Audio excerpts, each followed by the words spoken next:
Efectivament, el mes cimenat a l'Escola Víctor Català hem celebrat els Jocs Florals.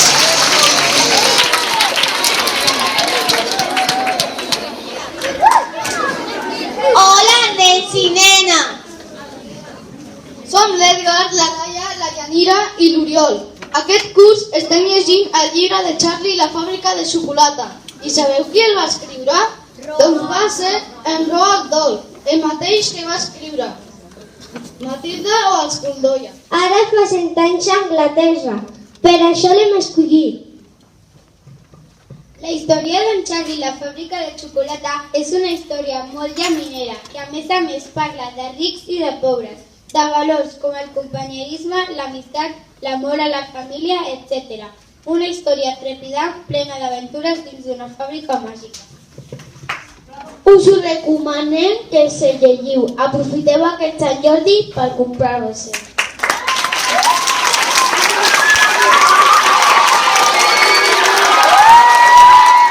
Claudia Sagués, Daniela Mejilla, Bruno Álvarez i Enric Sant. Quim Roset, el seu poema es titula La llegenda de Sant Joan.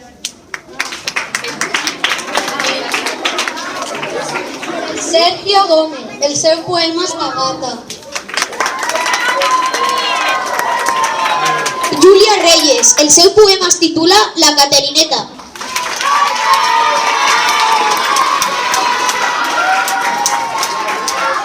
Alba Ramos, la seva poesia es titula El matí. Samuel Marín, el seu poema es titula El mar. Ivan us pot dir qui serà el guanyador. El guanyador és Enric Sant.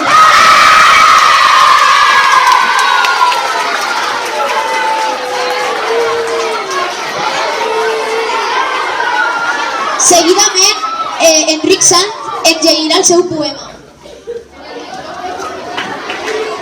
Al sud d'Europa, envoltada de mar, trobem una bota a punt de xutar. Pizza, pasta, provolone, tenim avui per dinar. Panini per sopar i de postres panettone. Si Roma volem visitar, el mar en ferri hem de creuar.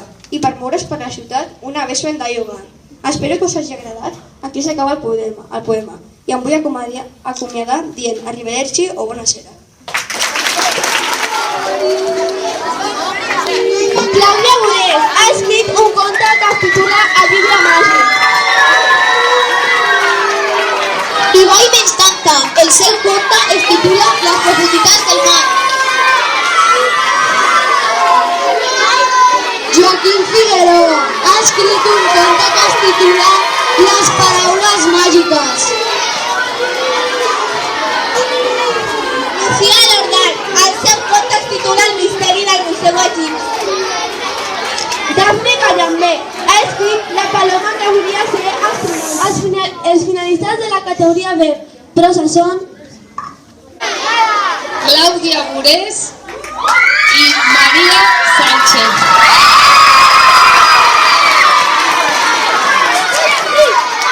categoria B de prosa,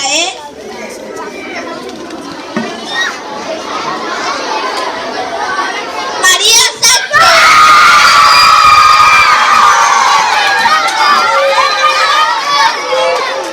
Hi havia una vegada un príncep que es deia Josep. Vivia en un castell, però era diferent de tots els altres prínceps, perquè ell no volia casar-se o tenir molts diners.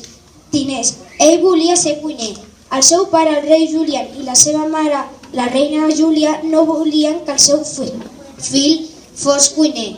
Ells volien que el seu fill es casés. Aleshores, un dia van obrir les portes del castell a totes les princeses de Barcelona, on vivien, per escollir quina seria l'afortunada que es casaria amb el príncep Josep.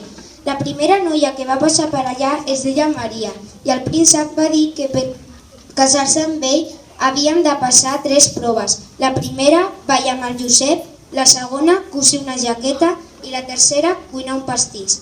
La Maria només va passar la primera i la segona prova. La tercera no, perquè el pastís que havia fet no estava bo.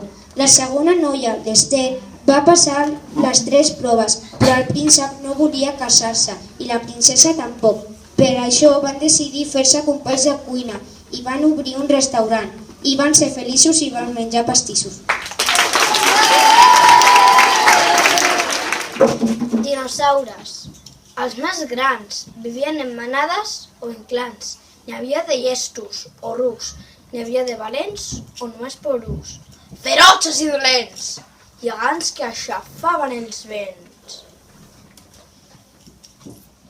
Hi havia una vegada un regne molt valent, però de sobte va aparèixer un drac molt dolent. Va raptar la princesa. La reina va dir: «Què farem? I enviarem Sant Jordi i el drac matarem».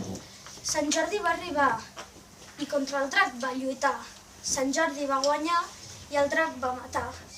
La princesa enamorada se'n va voler casar i llavors els dos nuvis els van felicitar. Nuvis? A les profunditats del mar. Hi havia una vegada un tauró blanc que es deia Mai. Tenia 9 anys acabats de fer, els ulls molt grans i un munt de dents. Aquell mateix dia, en Mai, que era molt aventurer, es va anar a descobrir molt. Al cap de molt temps va arribar a la gran barrera de corall d'Austràlia, on es va trobar 2 taurons d'aleta platejada. Els va preguntar si volien ser els seus amics, però ells li van dir que no, i a mesura que passava el temps, el Mai es feia molt gran. Un dia, els taurons d'aleta platejada li van preguntar si volien ser el seu amic, i el Mai els va dir que no. Més tard, els va dir que era una broma, perquè no es pot deixar passar les oportunitats per davant. El Mai els hi va preguntar com es deien. Un d'ells es deia Joan i l'altre Jordi, i eren germans. A mesura que passava el temps, s'anaven fent millors amics. El Mai els va preguntar un dia si el podien ajudar a buscar els seus pares, i ells li van dir que d'acord. Van buscar i buscar, fins que un dia van trobar 2 taurons blancs que estaven buscant alguna cosa i els va preguntar què buscaven. Van dir que buscaven el seu fill Mai. El Mai els va dir supercontent: «Jo sóc en Mai!» I en Mai no només va trobar els seus pares, sinó va fer uns nous amics. I el drac i la princesa. Hi havia una vegada un drac, però que no era un drac com tots els que es menjaven a la gent. No, era especial. Ell només volia fer amics, però la gent del poble que estava situat al costat de la seva cova li feia por, i ell es sentia molt sol. Un dia va néixer una princesa que es deia Marini. Quan es va fer gran, volia anar a veure què hi havia dins d'aquella cova. Li va preguntar al seu pare i li van dir: «Allà dins hi ha un drac ferotge i molt dolent». La princesa Marini tenia curiositat per veure com era el drac i va sortir del castell. Va anar a la cova i es va trobar el drac plorant i li va preguntar què li passava. «Què et passa?» «No tinc cap amic i pensen que me'ls menjaré», va dir el drac. «Jo seré la teva amiga, d'acord?», li contesta la princesa. «Ho dius de veritat?» «I tant! Des d'aquell dia el drac tindrà molts amics i protegirà el poble». Sí. Un dia, el príncep va anar a la botiga del senyor. Va mirar tots els articles i va dir: «Senyor, és molt espavilat muntar aquesta botiga. Li donaré articles nous per vendre més». Aquell senyor es va tornar multimilionari, però en comptes de quedar-se els diners, els va donar a la gent pobra del poble. Vet aquí un gat i un gos, aquell conte ja s'ha fos.